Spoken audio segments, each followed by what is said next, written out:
Tenían al culpable, tenían las pruebas, tenían los testigos. Y aún así salió por esa puerta. No porque fuera inocente, sino porque faltaba una firma. Ahora quédate con esto, porque lo que voy a contarte en los próximos minutos no es una historia sobre criminales, es una historia sobre el sistema que se supone que nos protege y sobre lo que pasa cuando ese sistema falla de la manera más ridícula, más absurda y más brutal posible. El caso era sólido, no había grietas, no había dudas razonables, no había zonas grises donde esconderse. La policía cerró el círculo rápido. Las pruebas encajaban como un puzzle perfecto. Los testigos no titubeaban. Todo apuntaba a él, todo a Ann. Y entonces pasó algo que nadie vio venir. No falló, la verdad no fallaron las pruebas, no fallaron los testigos. Falló un papel mal fechado, un plazo contado, como no era un error de despacho que cabía en una línea y que lo cambió todo. Mientras la víctima ya no podía hablar, mientras la familia esperaba que alguien hiciera justicia. Mientras todos confiaban en que el sistema funcionara, alguien rellenó mal un formulario, así de cutre, así de absurdo, así de brutal. El juez lo dijo sin levantar la voz casi con desganado, como quien lee algo rutinario un martes por la mañana. Procede a revisar los plazos y en ese instante el destino del caso empezó a resbalar. La verdad seguía intacta. El crimen seguía siendo crimen, pero el proceso estaba autocado y cuando la justicia se apoya más en el papel que en los hechos, pasan cosas que nadie quiere asumir. Lo que vino después dejó a muchos sin fe y a otros directamente sin palabras. En la siguiente parte vas a entender exactamente como un error de horas. Destruyó años de trabajo a un error de horas, no de días, no de semanas, de horas. Y eso fue suficiente para tirarlo todo. Porque aquí no hablamos de una laguna misteriosa. No hablamos de un vacío legal oscuro que solo entienden los expertos. Hablamos de algo mucho más básico, algo que suena pequeño hasta que te explota en la cara. La detención tenía un plazo máximo. La acusación debía formalizarse antes de una hora concreta. Una hora específica con minutos. ¿Alguien puso la fecha correcta? Con la hora equivocada, un fallo de despacho, una cagada administrativa de manual, el tipo de error que en cualquier otro contexto se corrige en 30 segundos y no le cambia la vida a nadie. Pero aquí no era cualquier otro contexto, aquí había una víctima, aquí había una familia esperando, aquí había pruebas que apuntaban en una sola dirección. Y entonces la defensa lo vio, no porque el acusado fuera inocente, sino porque los abogados buenos no buscan la verdad, buscan el error ajá. Y lo encontraron. El abogado levantó la vista del papel y dijo lo que tenía que decir. El plazo está vencido. Y ahí se hizo el silencio. Ese silencio específico que solo existe en los juzgados. El que huele a desastre antes de que nadie lo nombre. Las pruebas seguían ahí, los testigos no se desdijeron. La verdad seguía siendo la misma de siempre, pero el trámite estaba muerto. El juez lo sabía, la fiscalía lo sabía, todos en esa sala sabían exactamente lo que estaba pasando, aunque lo correcto. Y lo legal ya no eran la misma cosa. Y entonces llegó la frase, la que nadie quería oír, la que la familia nunca olvidará. Procede la puesta en libertad en legal, 100 correcto en el papel, 100 decente, ni de coña. El acusado no sonrió, no celebró, no miró atrás, solo recogió sus cosas y salió por esa puerta con paso firme, como quien sabe que ha ganado una partida sucia, más válida. Y cuando la noticia empezó a correr, primero en los pasillos, luego en las redacciones, luego en la calle, lo que pasó fue inmediato. En la siguiente parte vas a ver cómo una frase de 3 líneas encendió algo que el sistema no supo apagar. Una frase, solo una frase. Queda en libertad por un error administrativo. Eso fue todo lo que necesitó, porque hay noticias que informan y hay noticias que queman.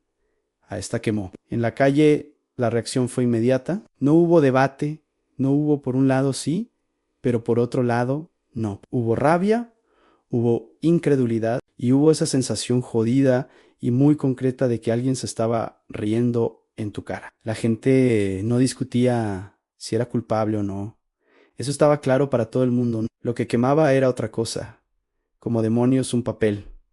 vale más que una vida. Las redes se encendieron en minutos, hilos interminables, vídeos de indignación, comentarios que se contaban por miles antes de que pasara una hora. Esto no puede ser real, es una vergüenza, el sistema está completamente roto. Y entonces llegaron los medios con sus titulares suaves, en su lenguaje medido, su mucho cuidado con las palabras. Fallo puntual en el procedimiento, error técnico sin intencionalidad, situación excepcional y no representativa. Puntual para ellos, eterno para la familia. Expertos salieron a explicar lo inexplicable, que sí el Estado de Derecho, que sí las garantías procesales, que sí las formas son las formas, y sí, en todo eso, suena muy serio, muy necesario, muy civilizado, hasta que ves al culpable caminando libre por la calle. La familia no habló al principio, no podían el golpe. Fue demasiado fuerte. No solo habían perdido a alguien, habían perdido la confianza en el sistema, en la justicia, en la idea de que hacer las cosas bien tiene algún tipo de recompensa. Cada tertulia era un insulto nuevo, cada experto explicando tecnicismos era una bofetada más, como si intentaran convencerlos de que aquello estaba bien hecho, como si la ley fuera intocable, aunque dejara cadáveres emocionales a su paso. Y mientras tanto, el nombre del culpable empezó a desaparecer de las noticias. No por ovidú, por incomodidad, era más fácil llamarlo caso aislado. Pasar página en cerrar el tema, pero la calle no cerró nada. La indignación seguía creciendo. Y había una pregunta que flotaba cada vez más pesada en el aire. ¿Qué pasó después con él? Porque salir libre no es lo mismo que desaparecer. En la siguiente parte vas a ver algo que indigna más que la sentencia, mucho más. Mientras la indignación seguía hirviendo, él se tomó un café sin focos, sin ruido, sin cuentas pendientes, al menos para la ley. No hubo tobillera, no hubo vigilancia especial, no hubo restricciones reales de ningún tipo. Salió por la puerta del juzgado y literalmente siguió con su vida en trabajo, en rutinas. Mensajes de todo bien a gente que prefirió no preguntar demasiado. Y eso fue lo que más dolió. No que saliera libre, sino la normalidad con la que lo hizo. Porque no pagó su crimen, pagó un abogado mejor, uno que supo leer el expediente con lupa, uno que detectó el error antes que nadie, uno que entendió algo que el sistema no quiere admitir en voz alta, que ganar. No siempre significa tener razón. Y desde los despachos oficiales, en silencio, nadie asumió responsabilidades, nadie dio explicaciones claras, nadie se plantó frente a una cámara y dijo lo que todo el mundo estaba pensando. El fallo fue humano técnico inevitable, como si los errores no tuvieran consecuencias, como si el precio no lo pagaran siempre los mismos. Algunos medios intentaron seguir el rastro. Poco tiempo, pocas ganas. Era incómodo seguir hablando de alguien libre, por un error que cometió el propio Estado, y él lo sabía. Por eso se movía con normalidad. Cabeza alta en perfil bajo, como quien entiende que la tormenta ya pasó, pero no pasó para todos. Cada vez que alguien lo veía en la calle, cada vez que su nombre aparecía en una conversación, se abría algo, no una herida nueva, la misma de siempre, que nunca había cerrado, porque verlo libre no era solo verlo libre, era un recordatorio constante en diario, an inevitable, la justicia no siempre llega. A veces se equivoca de puerta y mientras él reconstruía su rutina, sin mirar atrás, al otro lado había una familia mirando un calendario vacío, sin fechas importantes, sin juicios pendientes, sin ningún tipo de cierre. La vida continuó, pero solo para uno, y esa desigualdad silenciosa, esa normalidad insultante, fue lo que terminó de romper algo que ya estaba muy tocado. En la siguiente parte vamos a entrar donde ningún titular llega al vacío, que no genera clics. Pero ¿qué es lo que más pesa? Hay un momento, después de que todo estalla, en el que ya no queda nada que romper, solo un silencio. La familia llegó ahí muy rápido, no hubo sentencia que cerrar, no hubo condena que aliviara aunque fuera un poco. No hubo final, ni siquiera uno malo. Solo un caso archivado flotando en el aire, como una burla institucional envuelta en papel oficial. Intentaron entenderlo, ¿De verdad leyeron las explicaciones? ¿Escucharon a los expertos? Les dijeron que así funciona el sistema. Pero hay frases que no sirven. Cuando te han quitado a alguien, hay leyes que no consuelan. Hay justificaciones que suenan a desprecio. Y hay un tipo de dolor que los titulares nunca capturan. Los cumpleaños empezaron a doler diferente, las navidades se volvieron raras. Los domingos fueron lo peor. Porque en los domingos no hay ruido que tape la ausencia. Y encima, la sensación de burla de que el Estado, en lugar de protegerlos, les dio la espalda. No por maldade, por algo peor, por indiferencia. Fue un error, decían. Como si los errores no mataran. Como si un fallo de despacho fuera algo neutro. Como si el precio no lo pagara siempre la misma gente. Lo peor no fue la rabia, fue la impotencia. Saber que ya no había nada que hacer, que no habría otro juicio, que nadie iba a revisar nada, que el sistema ya había pasado página, aunque ellos no pudieran. Cada vez que escuchaban su nombre en una conversación ajena, cada vez que alguien preguntaba, ¿qué pasó al final? El vacío volvía a abrirse, porque no hubo final. Y cuando no hay final, el duelo se queda atrapado, han suspendido, han inacabado.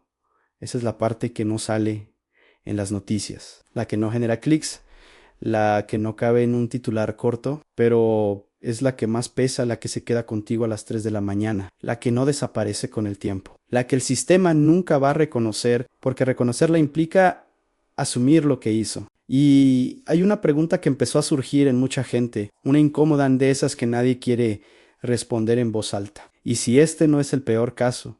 ¿Y si hay historias aún más oscuras, que ni siquiera llegaron a juicio? En la última parte vamos a cerrar con la pregunta que nadie quiere responder, una que te va a quedar dentro mucho tiempo. Una pregunta solo una, ¿prefieres una ley perfecta o una justicia humana? Porque después de todo lo que has visto, esa pregunta ya no es filosófica, es urgente este caso. No fue una anomalía rara, no fue un fallo que ocurre una vez cada 100 años. No fue ciencia ficción. Fue el sistema funcionando exactamente como está diseñado. Y el resultado fue una barbaridad. La ley hizo lo suyo. Aplicó el plazo, aplicó el procedimiento, encerró el expediente, frío, correcto, impecable en el papel y completamente vacío fuera de él. El culpable siguió su vida, la víctima se quedó sin voz, la familia sin cierre Han y nosotros. Con una duda que no se va, ¿hasta qué punto debemos aceptar que algo sea legal? Cuando claramente no es justo.